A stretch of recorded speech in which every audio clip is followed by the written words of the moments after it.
Avant de vous parler de petites lectures ou quoi que ce soit, je voudrais quand même vous présenter mon dernier achat, qui est ce joli petit panneau de direction avec des réunions d'écureuil, de joyeux Noël et tout. Enfin, franchement, il est juste sublime.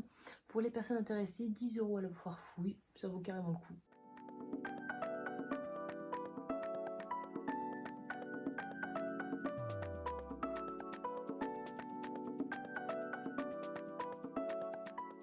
Bonjour à tous, j'espère que vous allez super bien en cette nouvelle semaine qui s'achève à l'approche de Noël. Je deviens de plus en plus impatiente, je sais pas pour vous, mais moi c'est vraiment la meilleure période, enfin c'est celle que j'aime le plus dans l'année. Et du coup je suis un petit peu excitée comme une enfant à l'approche de la neige, de Noël, des cadeaux, ce genre de choses. Franchement j'aime beaucoup. Donc j'espère que vous allez kiffer ce moment autant que moi je kiffe. Juste avant de vous présenter mes dernières lectures, je voudrais vous faire un petit point avec un challenge qui s'est arrêté il y a peu, du Pumpkin Autumn Challenge. Je vous avais fait ma pile à lire, je vous avais dit que je voulais lire ça. On était parti sur 16 livres exactement. Et j'en ai lu que... Non, j'en ai pas... Non, on était parti sur 18, pardon, sur 18 livres. Et j'avais pour objectif dans ce challenge de lire 18 livres avec, en tout, en validant toutes les catégories, les sous-catégories, et on est sur un flop total. Je n'ai validé aucune catégorie, aucun menu, et j'ai lu 8 livres sur 18, voilà. Donc c'est un gros flop, je verrai l'année prochaine. Là, quoi qu'il arrive, c'était pas quelque chose qui s'est super bien déroulé. J'ai lu quand même d'autres livres, attention, j'en ai lu quand même quelques-uns, mais aucun n'était en rapport avec ma pile du Pumpkin Autumn Challenge. Peut-être que j'en ai mis dedans qui n'étaient pas adapté à la lecture que j'aurais voulu faire sur le moment. C'est le problème. Mais du coup, c'est pas grave. J'ai quand même apprécié lire certaines lectures. Dans cette lecture, du coup, je vais pas encore vous présenter certaines lectures que j'ai faites au Pumpkin Autumn Challenge. Il y en a encore. J'en ai juste une. Et pour un prochain update, je vous montrerai la dernière que j'ai faite. Là, je voudrais vraiment vous présenter surtout des services presse que j'ai reçus récemment.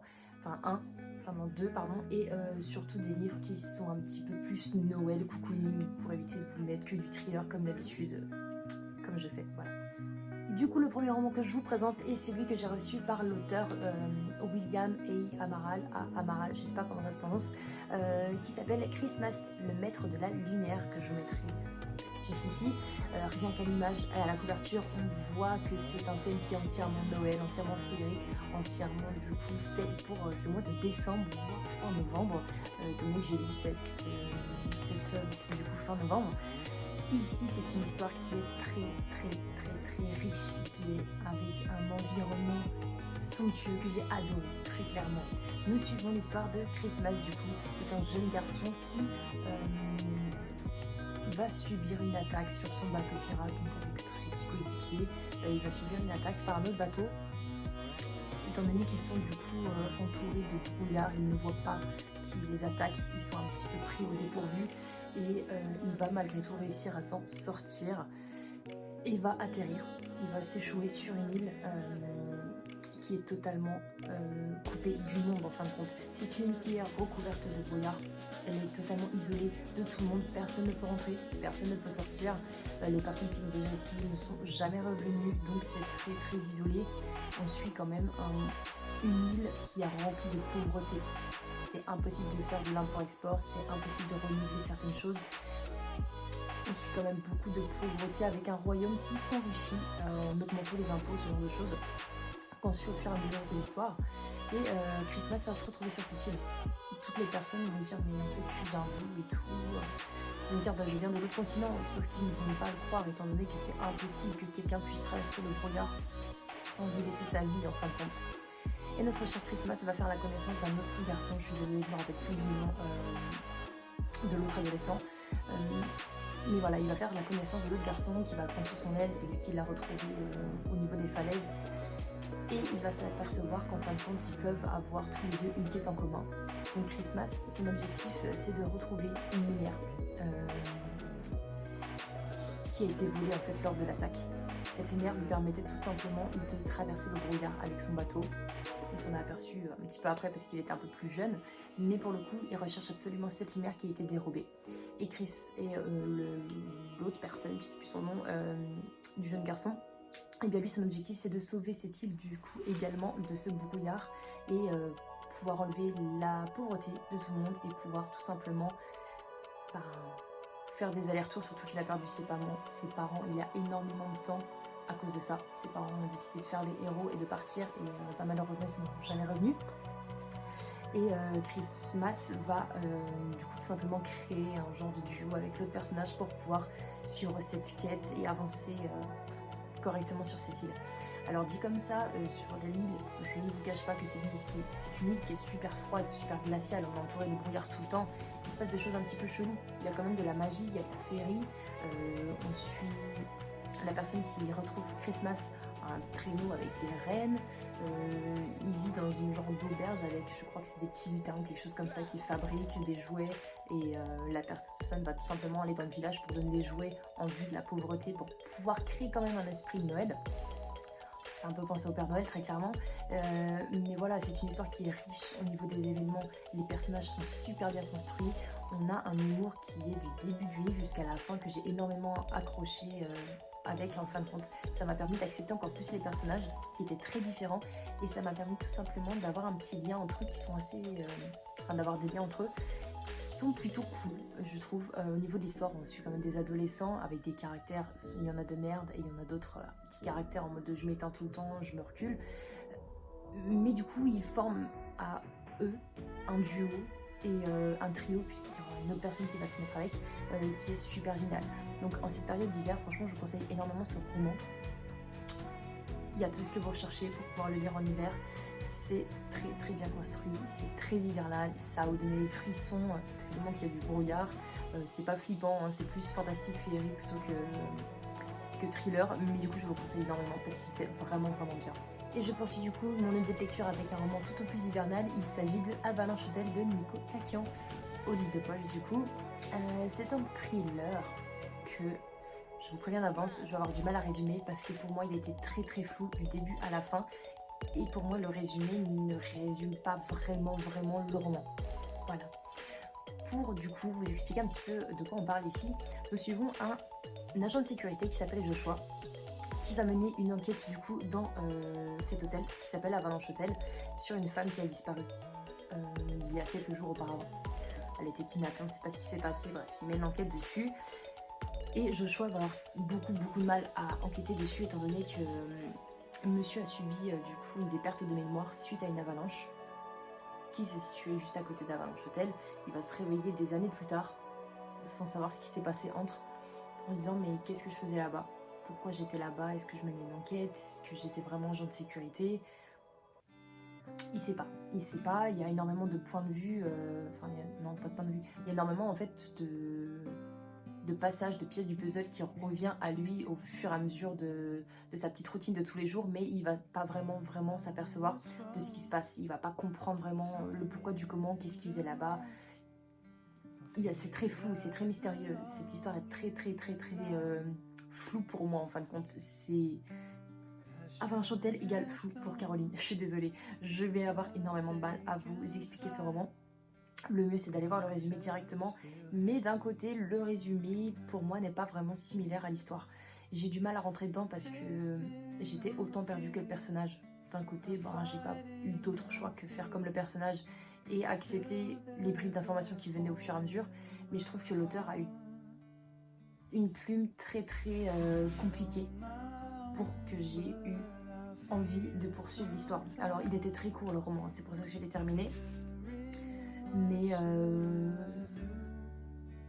ouais non, ça m'a pas marqué des masses.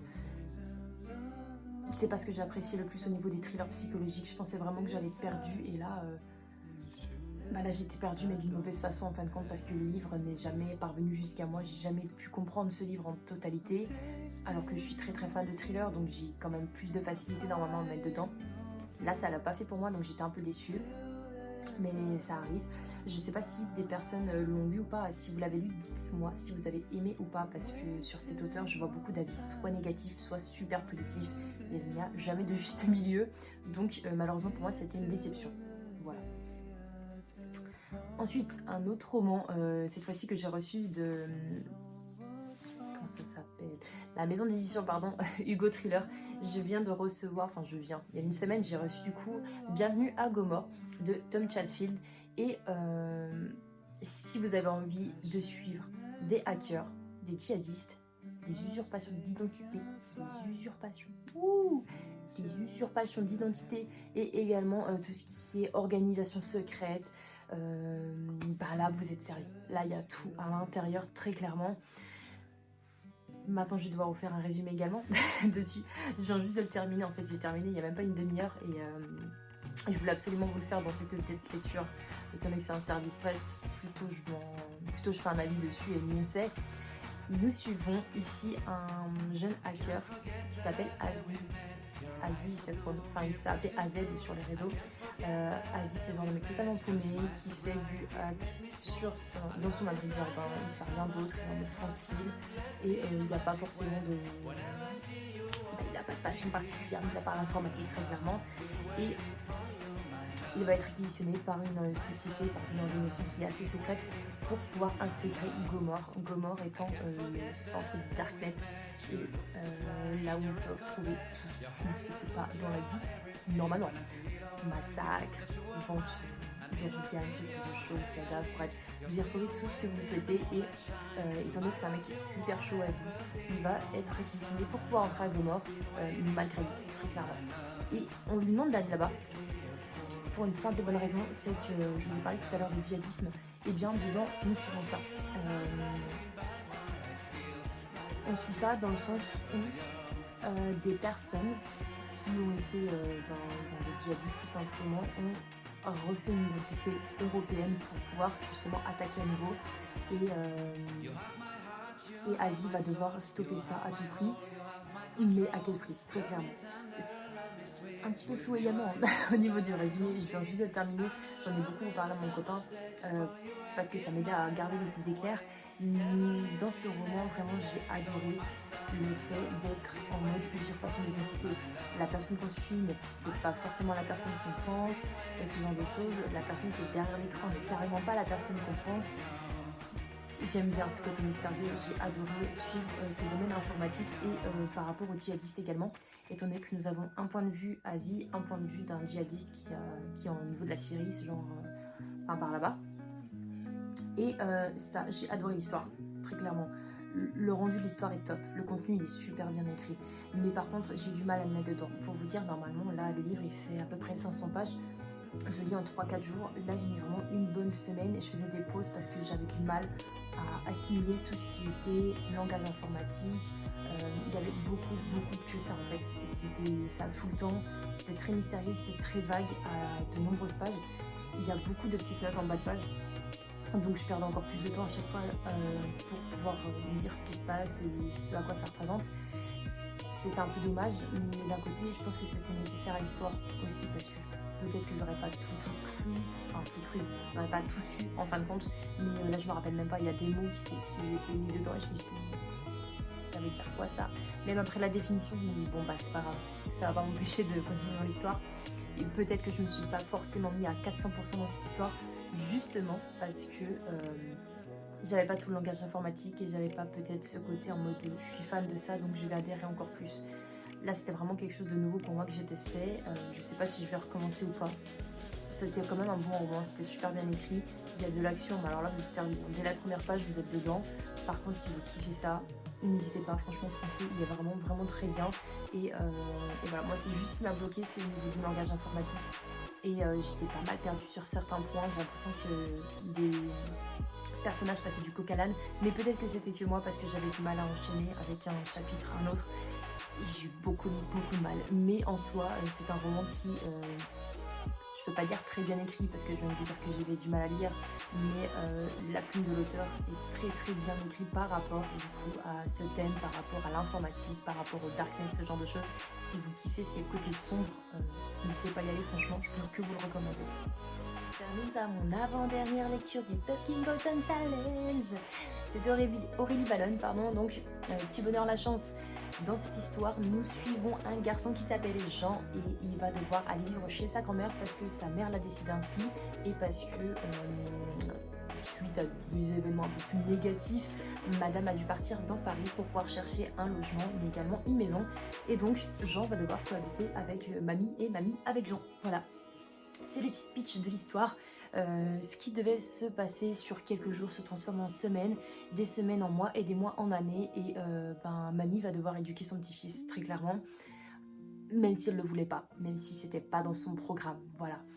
Et cette histoire est très très touchante, j'ai mis énormément de temps à mettre dedans, attention, peut-être que j'étais pas préparée à avoir une histoire aussi lente, mais le début était assez plat, c'était assez mou, je me suis dit putain si ça continue comme ça je pense que je vais lâcher le livre, et au moment où je me dis ça, bim, l'autrice a pris mon petit cœur comme ça là, elle a fait ça, et j'étais partie, c'était hop, on va dans le livre directement. Non, très clairement, c'est une histoire qui est vraiment, vraiment jolie à lire. Pour les personnes fragiles comme moi, go, allez-y, lisez-le. Ça fait du bien des fois de se faire pleurer et tout. On a besoin de se dire que notre vie, eh ben, c'est pas totalement de la merde. Et c'est grâce à ces livres comme ça que je me dis, cool, ma vie, elle est bien, très clairement. Mais voilà, on a une cohabitation entre une mamie qui était assez à l'ancienne avec un petit-fils qui est assez pile électrique H24. Les deux, ça fight un petit peu et d'un côté, ils commencent à se kiffer de plus en plus. Et c'est une histoire qui est très très bien amenée du coup. Ça vous brise le cœur, je pense, très clairement. Moi, à la fin, j'avais le cœur qui était en miettes. C'est une histoire qui est très très dure à lire, hein. Franchement, on parle quand même d'abandon aussi, on parle de beaucoup de problèmes qui peuvent se passer à droite à gauche au niveau des familles. Là, on peut se dire que Jean, il a la chance d'avoir sa grand-mère. Voilà, mais c'est pas toujours le cas. Donc pour moi, c'était une très bonne lecture. L'histoire était très bien. L'écriture, même si au début j'avais du mal, comme je dis, j'ai trouvé ça lent, mais à la fin, en fin de compte, l'auteur utilise tellement des mots pour nous toucher et des tournures de phrases qui me brisent le cœur que je peux pas faire qu'autrement que d'apprécier ma lecture. Voilà. Donc si vous voulez une petite lecture un petit peu cocooning qui vous brise le cœur, qui vous fasse pleurer, go for it, vous allez kiffer. Voilà, ça est terminé pour cette lecture, j'espère que ça vous a plu. N'hésitez pas à me dire sur ces romans qui sont assez différents les uns des autres, lequel vous tente le plus, si vous en avez lu un parmi ceux-là. Et dites-moi également quelle était votre dernière lecture que vous avez faite, si vous avez aimé, si vous n'avez pas aimé. Dites-moi tout, voilà, tout simplement. Je vous retrouve la semaine prochaine pour une nouvelle vidéo et vive Noël bientôt, quoi. Tchuss!